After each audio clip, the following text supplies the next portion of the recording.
ഇന്ന് തന്നെ ഡൗൺലോഡ് ചെയ്യൂ. കാണൂ നിങ്ങളുടെ ഫേവറേറ്റ് ഷോസ്. അല്ല, വർമ്മ സാർ ഓഫീസിലേക്ക് പോയോ? ഏട്ടൻ നേരത്തെ പോയി. ആ, രാജു വരുന്ന ഒരു പ്രതീക്ഷയും ഏട്ടനില്ലല്ലോ. രാജുവിനെല്ലാം തലതിരിഞ്ഞാന്ന് ഏട്ടൻ അറിയില്ലല്ലോ. ഈ യാമിനി മേഡവും ശേഖര സാറും കൂടി എന്നെ കളിയാക്കാണോ? ഞങ്ങൾ കളിയാക്കിയതല്ല, അറിയാത്ത കാര്യങ്ങൾ പറഞ്ഞു തരുന്നതല്ലേ. പണ്ടേ രാജു ഈ കുടുംബത്തിന് പ്രിയപ്പെട്ടവനായിരുന്നു. ഇപ്പോ അത് മാത്രല്ല, ഞങ്ങളുടെ മരുമകനും കൂടിയാ. മരുമകനാകുമ്പോ നീ കുറെ കൂടി ഞങ്ങളുടെ സ്വന്തമല്ലേ. എന്റെ അഭിപ്രായം പറഞ്ഞ രാജു ചേട്ടനോട് പറഞ്ഞ കുറച്ചു ദിവസം ലീവ് എടുക്കണം. അയ്യോ, കുറഞ്ഞ ഒരു 15 ദിവസമെങ്കിലും. എന്നിട്ട് നിങ്ങളൊരു ടൂറിന് പോ. മലേഷ്യയോ സിംഗപ്പൂരോ ജോർജിയയോ എവിടാണെന്ന് പറഞ്ഞാ മതി. മോളോട് കൂടി ചോദിച്ച് തീരുമാനിക്ക്. ട്രിപ്പ് ഞാൻ അറേഞ്ച് ചെയ്ത് തരാം. ആഹാ, പുതുമണവാളൻ വന്നോ?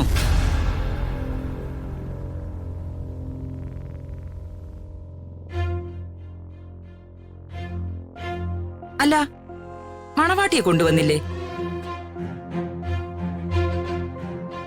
അതെ, ഇയാള് കല്യാണം കഴിക്കുമെന്ന് കരുതി ചതിക്കപ്പെട്ട മറ്റു പെണ്ണില്ലേ? എന്താ അവളുടെ പേര്? രമ്യ. ആ, അവളിവിടെ പലവട്ടം വന്നിട്ടുള്ളവളല്ലേ. പിന്നെ ഈ കഴിഞ്ഞ ഓണാഘോഷത്തിനും വന്നു. ആ, അതെ അതെ, രമ്യ. അല്ല, അവക്ക് വട്ടായി പോയെന്ന് കേട്ടല്ലോടെ രാജു, നേരാണോ?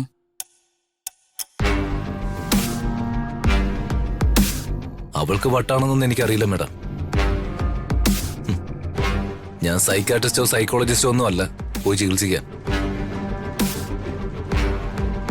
പിന്നെ ഞാൻ രമ്യയെ പ്രേമിച്ചിട്ടുമില്ല, കല്യാണം കഴിക്കാന്ന് വാക്ക് കൊടുത്തിട്ടുമില്ല.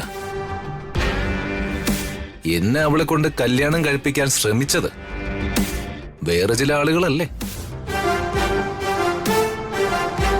എനിക്കതിലെന്ത് ചെയ്യാൻ പറ്റും? പിന്നെ അവൾക്ക് വട്ടായി പോയെങ്കിൽ മെന്റൽ ഹോസ്പിറ്റലിൽ പോയി ചികിത്സിക്കട്ടെ. അവൾക്കതിന് ബോധം ഇല്ലെങ്കിൽ അവളുടെ കാര്യത്തില് സങ്കടമുള്ള പലരും ഉണ്ടല്ലോ, അവര് കൊണ്ടുപോട്ടെ. അതല്ലേ ശേഖരൻ സാറേ അതിന്റെ ഒരു ശരി. പിന്നെ ദാറ്റ്സ് റൈറ്റ്. ആ, എന്നാ ഞാൻ ഇറങ്ങുക.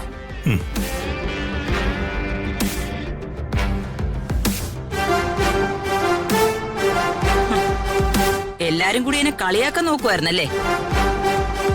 ചേച്ചിയും മോനും കളിയാക്കാൻ നോക്കിയത് രാജുവിനെയാ. ചേച്ചി ഒരു കാര്യം മനസ്സിലാക്കിയ കൊള്ളാം. രാജു ഇപ്പൊ പഴയ രാജു അല്ല, പ്രതാപ് വർമ്മയുടെ മരുമകനാ. അതായത് നമ്മുടെയും മരുമകൻ. രമ്നി വാ. അകലേ നോവിനാലേ